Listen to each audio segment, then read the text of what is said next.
O Supremo Tribunal Federal discute a possibilidade de negar pedidos de extradição feitos pela Itália, depois de a justiça italiana recusar a entrega da ex-deputada Carla Zambelli ao Brasil. O Supremo tem 5 processos de extradição de cidadãos italianos em andamento. Um dos casos envolve Fábio Mattiuso, preso pela Polícia Federal em Fortaleza e condenado na Itália por falência fraudulenta. O tema ganhou força depois que a justiça italiana negou a extradição de Carla Zambelli, condenada pelo Supremo em 2 processos. Na decisão, a corte italiana alegou parcialidade no julgamento e apontou o fato de o ministro Alexandre de Moraes ter atuado como relator dos processos e também como vítima num dos casos.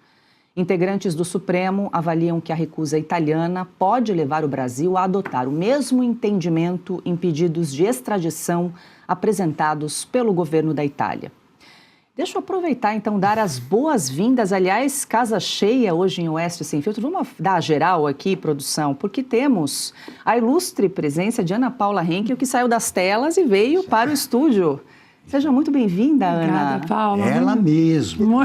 Não é inteligência artificial. Não. Muito bom estar aqui com vocês. Mestre Augusto, querido, Carlo Cauti, nossa audiência. Eu vim matar a saudade, né? Porque eu fico com saudade. Não, março, abril, maio. Falei, não, tá na hora de uma matar passadinha. Já esperei o Cauti voltar das férias e vim. Bem lembrado, Ana, que a gente resgatou Carlo Cauti, estava numa temporada na Itália, voltou bronzeado. Em local incerto e não sabia. Mas soube que passou pelo sul da Itália, Carlo Cauti. Seja bem-vindo de volta. Então, quero ouvi-lo a respeito também dessa notícia que a gente abre o programa de hoje, né, com os ministros do Supremo também avaliando essa questão da reciprocidade em relação ao caso da ex-deputada Carla Zambelli. Então, alguns ministros avaliam rejeitar pedidos de extradição de cidadãos italianos. Quero te ouvir, primeiro em relação à decisão da ex-deputada Carla Zambelli e essa possibilidade aí de reciprocidade dos ministros, né, dos juízes brasileiros em relação a cidadãos italianos. Seja bem-vindo. Obrigado. Boa noite, Paula. Boa noite, Ana. Boa noite, mestre Augusto. Boa noite à nossa audiência. Vamos lá. Basicamente, o STF está de picuinha com a justiça italiana e não quer devolver, não quer entregar mafiosos ou bandidos condenados em 3 instâncias na Itália, com todo o devido processo legal, com as garantias constitucionais, que puderam obter o direito à ampla defesa, em troca de uma prisioneira política, de uma presa política como Carla Zambelli, que foi processada, como a Corte de Cassação italiana escreveu, por um só tribunal, uma corte de exceção, com um juiz que era, ao mesmo tempo, promotor, ou seja, acusador, juiz de única e última instância, é vítima. E estava tudo bem? Eles achavam que ninguém ia ver esse absurdo, que só nós aqui na Oeste iríamos relembrar ao Brasil inteiro que esse era um processo ilegal?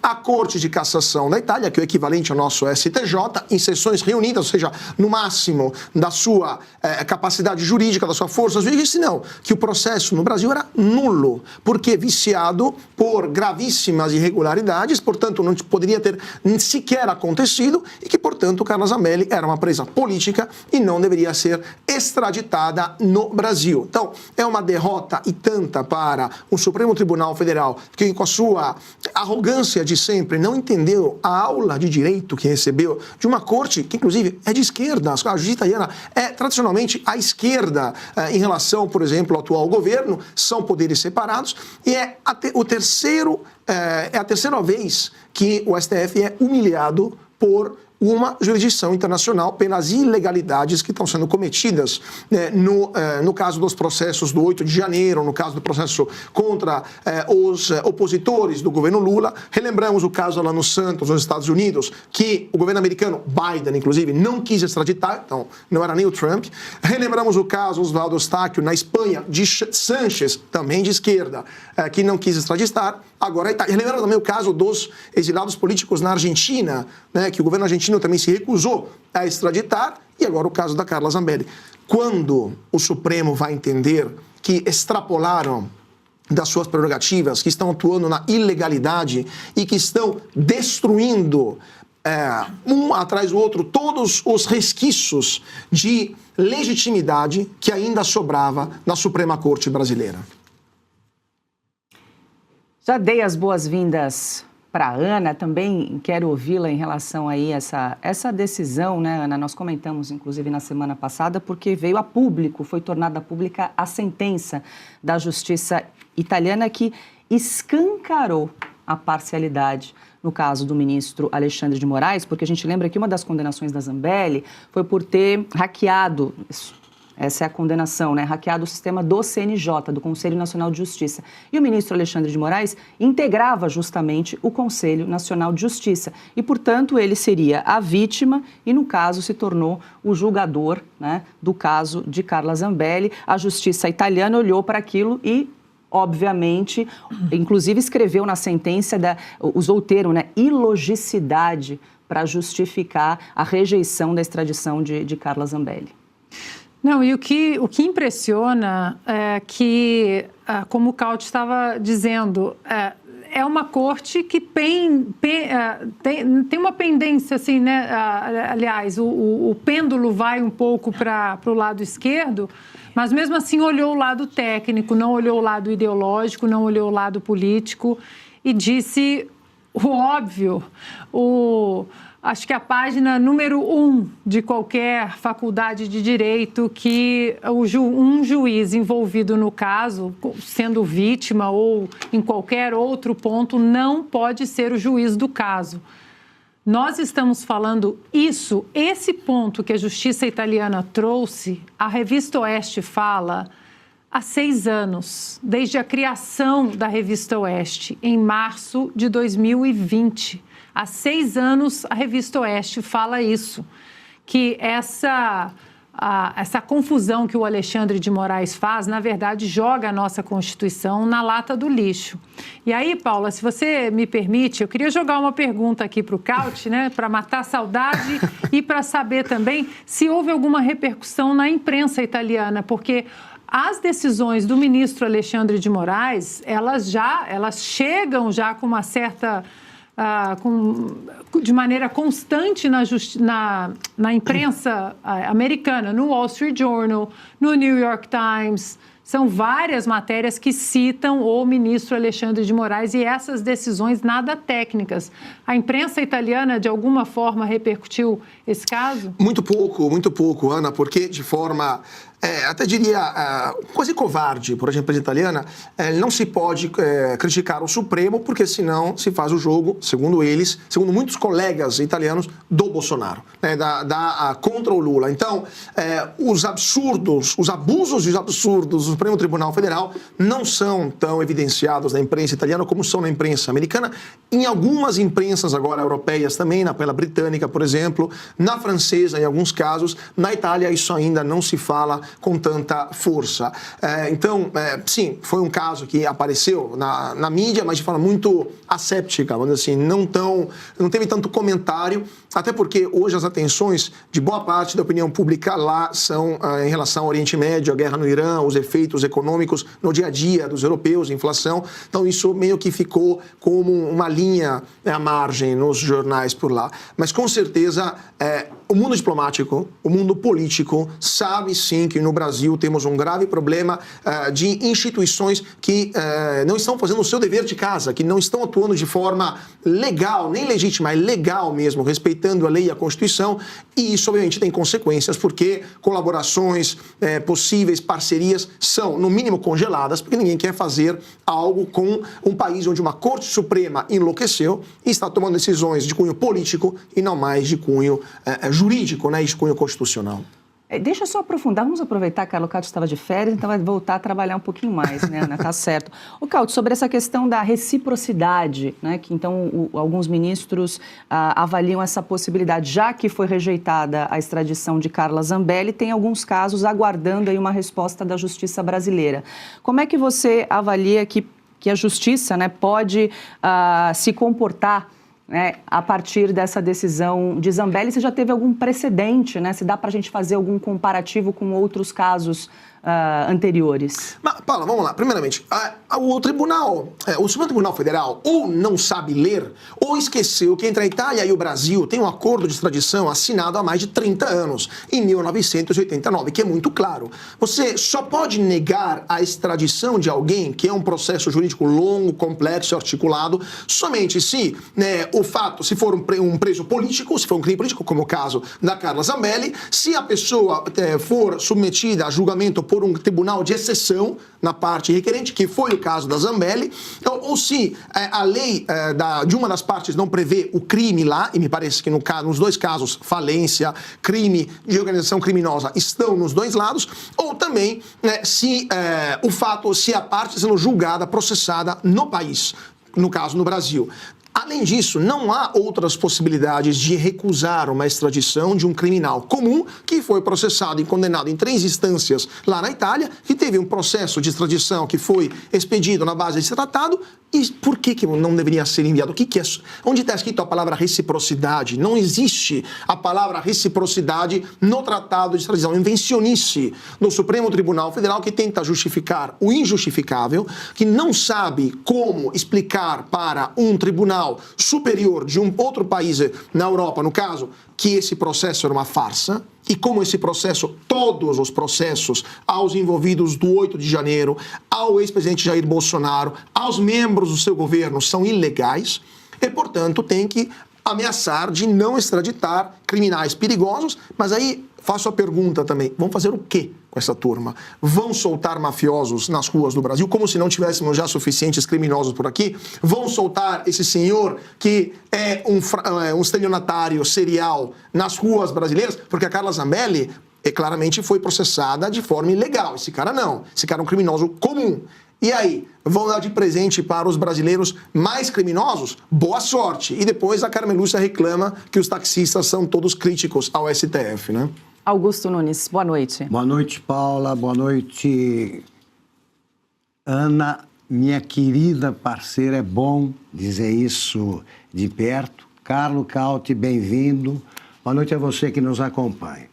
Bom, vou repetir mais uma vez a frase famosa do jornalista Ivan Lessa. A cada 15 anos, o Brasil esquece o que aconteceu nos 15 anos anteriores.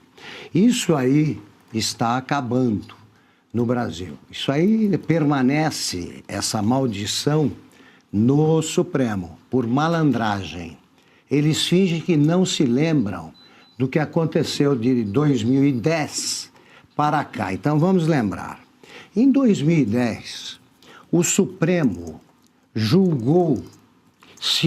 deveria julgar, se remeteria de volta à Itália o criminoso terrorista Cesare Battisti, ou se ele manteria o Cesare Battisti aqui no Brasil. Ele tinha sido condenado à prisão perpétua, né, pela justiça italiana, num processo legal, perfeitamente legal. Ele fugiu porque ele cometeu pelo menos 4 assassinatos conforme ele confessou ao chegar à Itália, finalmente extraditado pelo governo Bolsonaro. Por quê? Ele tinha como advogado o Luiz Roberto Barroso, que depois seria ministro. Já passou pelo Supremo. O Luiz Roberto Barroso dizia que ele sentia no olhar do Cesare Battisti a inocência dele. Ele olhava para mim e eu achava o Cesare, eu ouvia um inocente. Pois bem, a primeira coisa que fez o inocente ao pousar em território italiano foi confessar que tinha cometido todos os assassinatos. Durante o julgamento no Supremo, os ministros avalizaram declarações insultuosas à Itália, feitas pelo advogado e chanceladas pelos ministros. Exemplo, eles chamaram o tempo todo o governo democrático da Itália daquela época de ditadura. Disseram que o Cesare Battisti tinha sido uma vítima da ditadura, teve de fugir, quando a Itália foi o único país que conseguiu combater a máfia e o terrorismo ao mesmo tempo, sem deixar de ser uma democracia. Lá não acontecem essas coisas aqui que acontecem no Brasil, onde você defende a democracia cancelando a democracia. O Cesare Battisti, o Supremo, além de se negar a atender o que estava determinado no Tratado de Extradição, decidiu que ele poderia ser devolvido e transferiu a decisão definitiva para o Lula, num momento de baixeza que tem poucos precedentes no mundo. Entregaram para o Lula. Tanto o Lula sabia que estava fazendo um favor a um amigo terrorista, que ele deixou para o último dia de governo o decreto que transformou o Cesare Battisti em asilado político. O ministro da Justiça, também advogado e advogado do Battisti, era o Tarso Genro, que virou hospedeiro oficial do Battisti. Passava os dias de descanso, já solto e com status de asilado, no Rio Grande do Sul. Agora eles querem que a Itália cumpra, finja cumprir, um tratado de extradição que não prevê essas coisas, não autoriza a devolução à ditadura do judiciário da Carla Zambelli, tendo esse passado recentíssimo, que não é passado, é folha corrida, é capivara do Supremo. Então a Itália, tomara que a Itália se lembre disso e faça a mesma coisa com todos os fugitivos políticos, os que estão em liberdade, porque eles tiveram de sair do país, que estão nessa situação. Talhaferro, tal, mandem o Supremo andar. Tá? E devolvam ao Brasil, junto com as alegações que a Itália tem de sobra, tudo o que se refere ao caso do Cesare Battisti, que está na Itália cumprindo a prisão merecidíssima da prisão perpétua. Tem o talha-ferro ainda agora, tem o talha-ferro. né? E esse caso da Zambelli pode ajudar o talha-ferro? Com certeza, porque é um precedente, né? Um precedente importante que pode ser utilizado pelos advogados do talha-ferro para demonstrar que é um processo ilegal, tal e qual aquele da Zambelli. Então, de fato, o talha-ferro muito dificilmente será extraditado. Não, e nesse caso, desculpa, é que o talha-ferro não tem nenhuma condenação. Pois é. Nenhuma condenação. Quando foi pedida a extradição, não tinha nem processo. Fizeram aquele processo ali às pressas para ele se tornar réu no Supremo Tribunal Federal. Ele é acusado de contar a verdade. Talha-ferro, não tem nenhuma condenação. Cometeu ainda muito mais de contar distante. A verdade, né, Bom? Mas o caso da Zambelli. Pois é, o talha-ferro, a extradição, ela prevê o quê? Um processo, uma condenação prévia num país, o cara foge para outro país, aquele país corre atrás dele, pede que mande de volta o bandido. Nesse caso, o talha-ferro nem processo tinha. E como é que o Brasil, no caso, o ministro Alexandre de Moraes, pediu a extradição sem ter sequer processo? Olha a humilhação que a justiça brasileira tem que se submeter para fazer a vontade de um homem só, que se acha o dono do Brasil e que está pisoteando, não em cima da Constituição e dos códigos civil e penal, mas do bom senso e da dignidade do judiciário, colocando uma situação de vergonha alheia toda a magistratura brasileira, porque quando um juiz italiano recebe um troço desse, ele fala, mas cadê o processo? Cadê a condenação? Cadê as provas? Cadê qualquer coisa? E não tem nada. Qual será a opinião que um juiz italiano, ou espanhol, ou americano, ou argentino vai ter da justiça brasileira com essa gestão do Supremo Tribunal Federal? Sabendo que também o Alexandre de Moraes pegou 130 milhões, a esposa dele, do Vorcaro. Então é isso, o Supremo está humilhando a justiça brasileira. Rui Barbosa deveria se revoltando no túmulo.